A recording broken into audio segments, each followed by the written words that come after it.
Halo semuanya, kenalkan saya Vito Samueli dari kelas MB 440 dengan 140 Di sini saya akan membahas tentang reference. Apa itu reference? Reference adalah penggunaan biaya tetap dalam peningkatan probabilitas. Selanjutnya, mengapa harus menggunakan reference? Karena untuk mengetahui dampak semakin banyak beban tetap terhadap keuntungan penjualan. Adapun jenis perhitungan reference sebagai berikut. Yang pertama, kekuatan reference yang berkaitan penjualan dengan EBIT. Yang kedua, finance reference yang berkaitan EBIT dengan EPS. Yang ketiga, combined reference yang berkaitan penjualan dengan EPS. Jadi seperti gambar di bawah ini, jika kita ingin menghitung penjualan terhadap EBIT, maka kita bisa menghitung dengan DOT. Jika kita ingin menghitung EBIT dengan EPS, maka kita bisa menghitung dengan DFL. Kalau kita ingin menghitung penjualan dengan EPS, maka kita bisa menghitung dengan DCL. Selanjutnya, sebelum kita menghitung lepas, apabila kita mengenal itu dalam laporan ini. Yang pertama ada sales atau penjualan. Yang kedua ada variable cost atau biaya variable. Yang ketiga ada fixed cost atau biaya tetap. Selanjutnya, sales dikurangin variable cost juga fixed cost akan menghasilkan operating income atau EBIT atau pendapatan sebelum bunga dan pajak.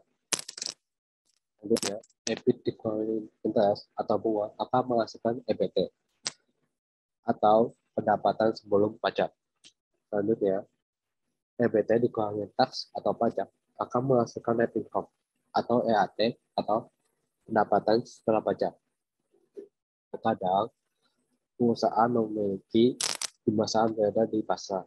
Untuk menghitung pendapatan setelah dibagi jumlah saham beredar, maka kita dapat menghitungnya dengan rumus EAT dibagi S, yakni jumlah saham beredar akan menghasilkan EPS atau pendapatan saham. Selanjutnya, operating reference. Operating reference digunakan untuk melihat perubahan penjualan berdampak terhadap EBIT. Jika penjualan naik beberapa persen, maka berapa besar persentase kenaikan EBIT dapat dihitung dengan DOL.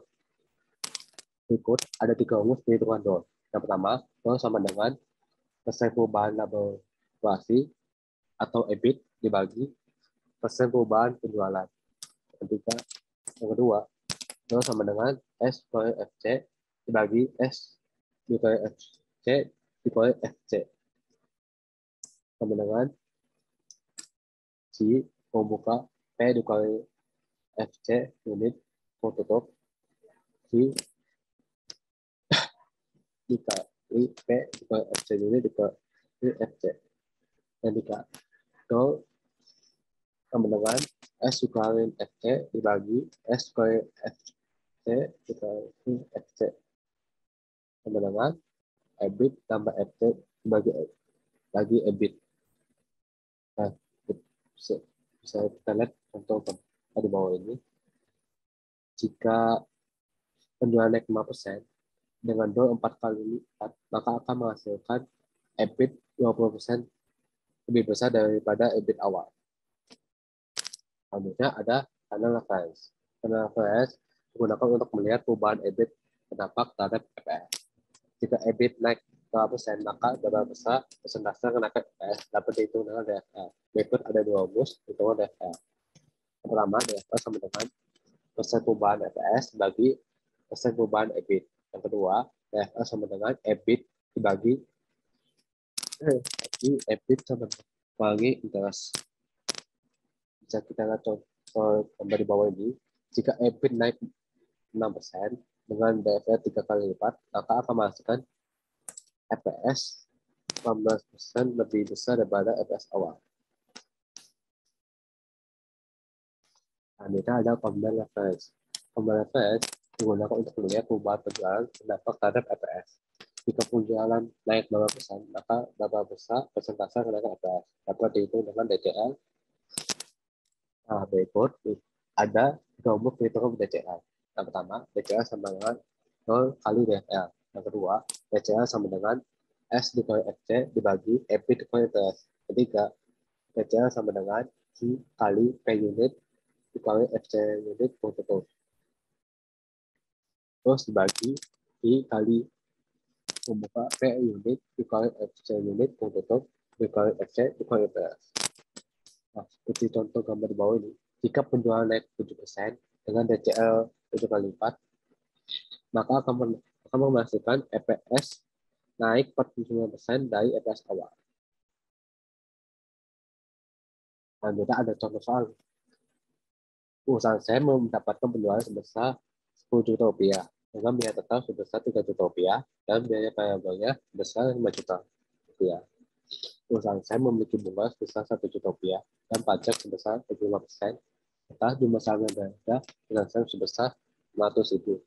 Pertanyaannya adalah, berapakah degree of operating leverage, degree of organic leverage, serta degree of company leverage dari perusahaan tersebut?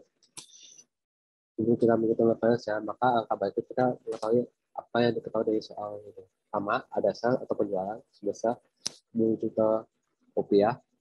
Yang kedua, variable cost atau biaya variable sebesar 5 juta rupiah. Yang ketiga, ada fixed cost atau biaya tetapnya sebesar 3 juta rupiah. Selanjutnya, ada interest atau bunga dari perusahaan tersebut sebesar 1 juta rupiah. Dan tax atau pajak ya dari perusahaan tersebut sebesar 20%. Dan pemeriksaan atau jumlah saham beredar di saham tersebut sebesar 500.000. Terus pertanyaan dari soal tersebut adalah, berapa DOL, degree of leverage? Yang kedua, berapa degree of financial leverage atau DFL? Yang ketiga, berapa degree of combat leverage atau DCL? Nah, ini kita menghitung leverage.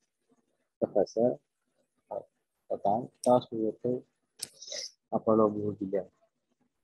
Yang pertama itu kan dari contoh soal itu ada kali S sama dengan 10 juta, FC sama dengan 5 juta, FC sama dengan 3 juta.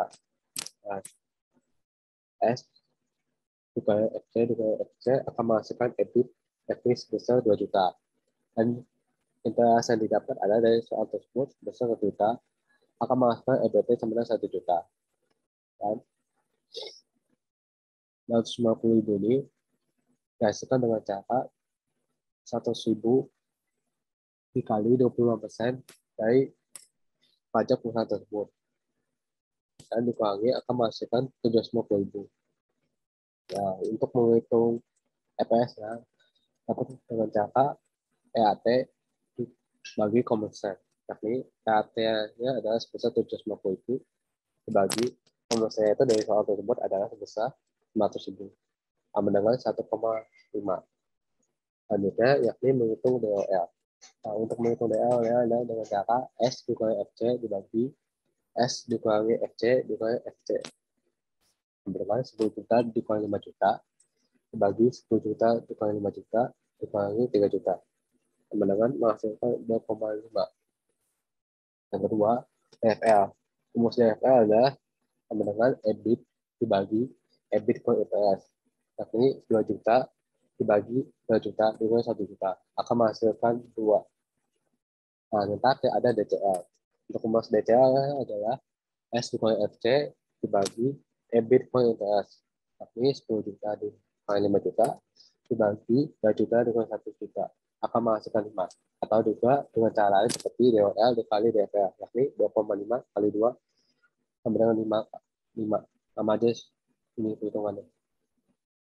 Walaupun berbeda perhitungan, tapi hasilnya tetap sama. Nah, sebelum saya tutup presentasi kali ini, saya ingin mengutip quote dari Eugene F. Fama, yakni soal Nobel Nobel Ekonomi pada tahun 2013. Dia mengatakan bahwa an investor doesn't have a way of picking a manager that can deliver to alpha. So, investor tidak punya doa untuk memilih investor yang selalu bisa memenuhi keinginannya. Terima kasih telah menonton video ini. Mohon maaf apabila ada kekurangan dari video ini. Sampai jumpa di video selanjutnya. Terima kasih.